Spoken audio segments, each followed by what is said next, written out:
What is wrong in Europe is wrong in Africa.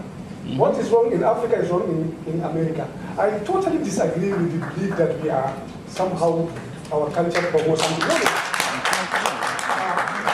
Stealing is stealing all over the world. Corruption is stealing. The first set of leaders we had in Africa got it wrong.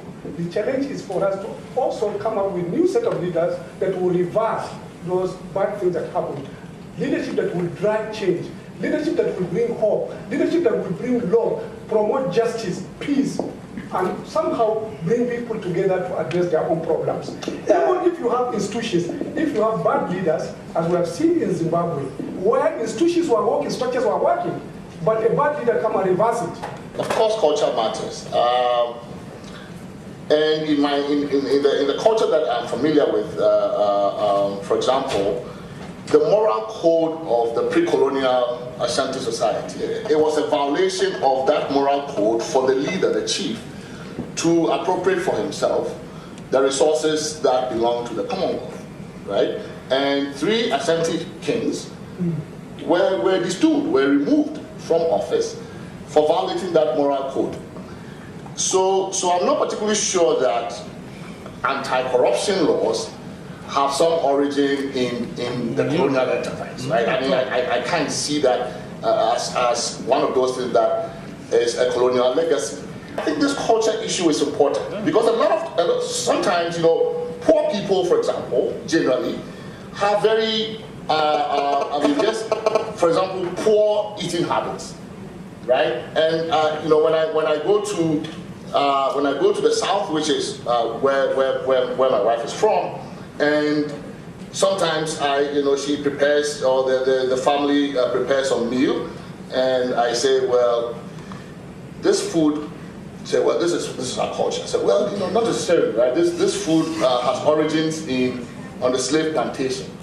You actually grew up eating this, not because it was actually your culture.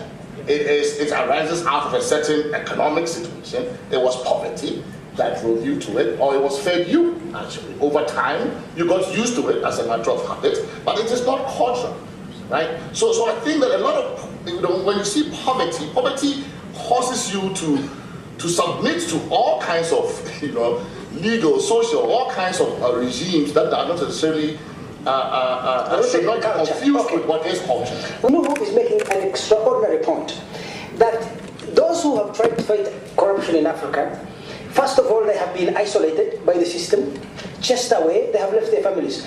Where there has been an effort to fight corruption, it has not been a broad coalition of elites saying, this is the consensus, ruling elites saying, this is the consensus, we are going to fight corruption. Everyone who has tried to fight corruption has found themselves isolated. It means, you see, when you confront a problem like that, it means the problem is much more systemic. We need to ask ourselves, and what incentives can encourage African elites, ruling and non-ruling, to have a vested interest in fighting corruption? We can moralize, we can speculate, cogitate, and hallucinate, but that does not change countries. The incentives are not there for anyone who has power, privilege, and prestige in Africa to do anything about corruption. What of elites who are not in power, who are professionals outside of power, in civil society, if you're a lead in business? outside, but if you're a lead outside, you've probably left the country. And let's be frank, everyone sitting here are elites. Yeah. You've left the country. Some of you will go back. Many of you will not. That's the incentive structure. I would not look to the elites to turn on themselves. It's a vast majority of regular Africans who are actually dealing with the brute force of corruption, and it's them that are being held back. There's a small segment of people who are benefiting from it. The elites aren't being held back by it. They go to the best schools, they eat the best meals, they travel to any country they want to that their visa will allow. They live better than me, and I'm a partner at Scat Arms. Yeah. The real issue is whether or not the people in Africa decide that just like they took over and pushed out the colonialists, whether or not they're going to push out their own. We have to design systems around human nature. It's not just that some people are greedier than others, that Africans are greedier than, but when you place people in situations where there is just opportunity of an opportunity for corruption, even the the most moral persons, I'm telling you, will end up being corrupt. That's why I don't think this is a moral issue, and that's why I don't think it's a crusade. That's why it's also not about leaders. It's about designing systems and institutions that take account of the fact that humans, right, are not angels, and that placed in certain circumstances, the worst of them would show. The founding generation of every country sets the pace. George Washington served for 2 terms. He could have served for more. There were no term limits in the US. That tradition lasted into the mid-20th century. The African state, as currently constituted, is flawed at the foundation. I agree with what Kwasi said about you needing new institutions. I think just like the first African revolution really came from the people, I think that whatever changes the institutions in Africa to be less corrupt and be prepared to move with the economic power they're capable of is when the populace decides to engage in that process and realizes that the leadership isn't providing for them. The answer lies in institutionalizing the rule of law.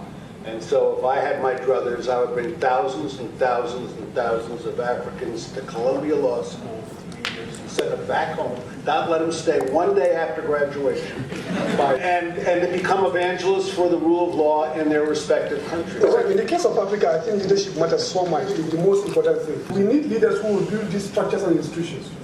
We need leaders who will give direction for others to follow. Institutions cannot on its own come up. People will have to build them. America itself is a process. They started from what George Washington and the rest did. And they have made a system that is working now. It brings people, I mean, there is a revulsion against it. For one, leadership will not allow us to even revolt against it. 2, you also have a system that will bring them to justice.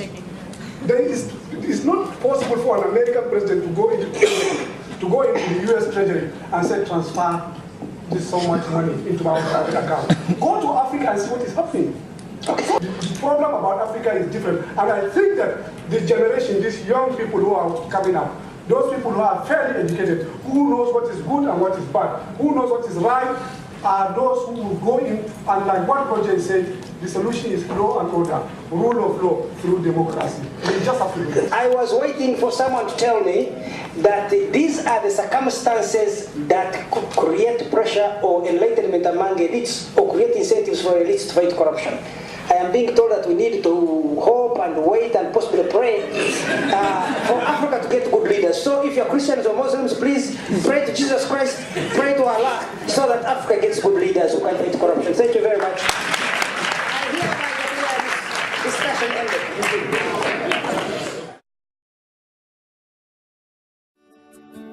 Welcome to Forestville Luxury Hotel. At Forestville Luxury Hotel, we offer excellent service. Our rooms have all the necessary facilities to make your stay comfortable and memorable. You will also have access to internet service, breakfast, 24-hour power supply, full air condition, free international calls, free tire pumping service, and free car battery charge. So what are you waiting for? Quickly visit Forestville Luxury Hotel. We are located at number 1 Adeola Mishile off Raji Rasaki Road, First Estate, Amuwo, Odofin Festac, Lagos. For more information or reservation, please call us on 08075787135 or 08099900601. You can also take advantage of our online ongoing promo at www.forestvillehotel.com to make your reservation and payment for your favorite room, which attracts a discount rate. Please note, rooms are reserved based on first come, first serve. Forestville Luxury Hotel. Experience the home of comfort. They come.